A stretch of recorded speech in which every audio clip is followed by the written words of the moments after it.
Hello everyone, दोस्तों मैं अरुण शर्मा। आप देख रहे हैं द सोच। दोस्तों वीडियो में बात करने वाले हैं महाराष्ट्र में राज ठाकरे के बारे में कि जिनको बीजेपी के साथ कभी इनके विचार मिलते हैं, कभी नहीं मिलते।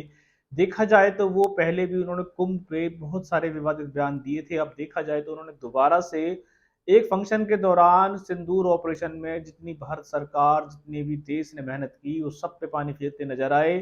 और उन्होंने जो किया एक नाटक के रूप में बीजेपी सरकार पे जमकर सवाल उठाए। दोस्तों अगर आप चैनल पहली बार हैं, जुड़ सकते हैं, सारी वीडियो को देख ली। बात करते हैं राज ठाकरे के बारे में, जो सबसे विवादित बोल बोलते रहते हैं। महाराष्ट्र की राजनीति में देखा जाए तो उनका सूर्य अस्त के कगार पे है।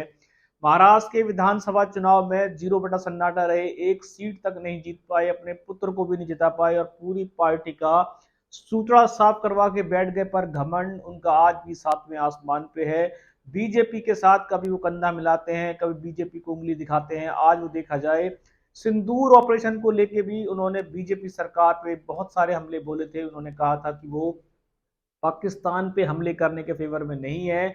और जितना बीजेपी सरकार इस सिंदूर को चुनावी रणनीति बनाती जा रही है, इसके चलते उन्होंने एक सम्मेलन के दौरान मोदी जी की और पूरी बीजेपी की जो नकल उतारी है वो वास्तव में देखने लायक थी।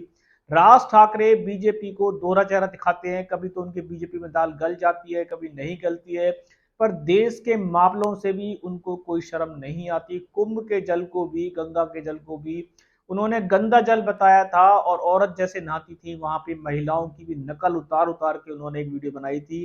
जिसके चलते उद्धव ठाकरे और बहुत से नेताओं ने उनका साथ नहीं दिया था। पर राज ठाकरे हैं कि वो अपनी हरकत से बाज नहीं आते। महाराष्ट्र में कभी हिंदी के विरोध में आ जाते हैं, कभी महाराष्ट्री बोलने पे जबरदस्ती आक्रमण करते रहते हैं। पर ऐसा नेता जिसकी महाराष्ट्र में खुद की तूती खत्म होती जाए पर वो किसी को भी घेरने में पीछे नहीं रहते। सिंदूर ऑपरेशन पे जहां भारत की जनता एक तरीके से ताल ठोकती नजर आ रही है, चाहे बीजेपी गवर्नमेंट हो, अन्य गवर्नमेंट हो। पर राज ठाकरे ने कहा था कि बीजेपी की सबसे बड़ी फेलियर गवर्नमेंट है।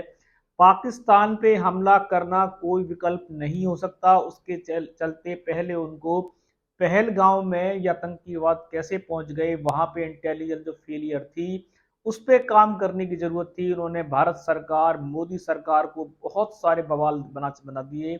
उद्धव ठाकरे, राज ठाकरे जिस तरीके से बीजेपी के विरोधी हैं, पर वो देश विरोधी भी नारे लगाते हैं, कुछ नहीं कहा जा सकता।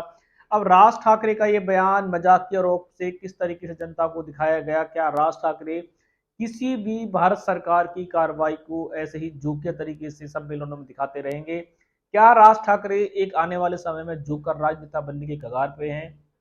क्या राज ठाकरे को भारत सरकार या किसी देश के नेता का मान और सम्मान रखने की अकल भी जा चुकी है? क्या राज ठाकरे ने अब हर चीज को अपनी भड़ास निकालने के लिए, किसी भी गवर्नमेंट को घेरने के लिए उन्होंने जोग्य रूप अपना लिया है? राज ठाकरे महाराष्ट्र सरकार में एक तरीके से सूत्रा साफ हो चुका है। वहां की जनता ने उनको सूत्रा साफ करके रख दिया। यहाँ तक कि अपने पुत्र की राजनीति को चमकाने के लिए भी एड़ी चोटी का जोर लगाया, पर उनकी विधानसभा में एक सीट नहीं आई। बीजेपी के साथ मिलने के लिए बहुत कोशिश की, पर शायद बीजेपी में दाल नहीं गली। कभी वो उद्धव ठाकरे के साथ आना चाहते थे, पर अपनी घमंड के चलते, अपनी विचारधारा के चलते उन्हें किसी के साथ विचार नहीं मिल रहे हैं। कुंभ के ऊपर भी उन्होंने बहुत सारी विवादित टिप्पणियां दी थी। अब उनका मन नहीं भरा तो उन्होंने सिंदूर ऑपरेशन को लेके भी पूरी बीजेपी, मोदी सरकार, मोदी जी, जितने अमित शाह पे बहुत चुटकियां ली हैं। जिस तरीके से वो सम्मेलनों में सिंदूर ऑपरेशन पे नकल उतारते नजर आ रहे हैं, वास्तव में शर्मनाक। दोस्तों अगर आपने चैनल पर नहीं जुड़े, जुड़ सकते हैं, क्योंकि इस रुझान पे क्या विश्लेषण होगा, क्या मोदी सरकार, बीजेपी सरकार राज ठाकरे को कोई पलटवार करने के लिए तैयार है?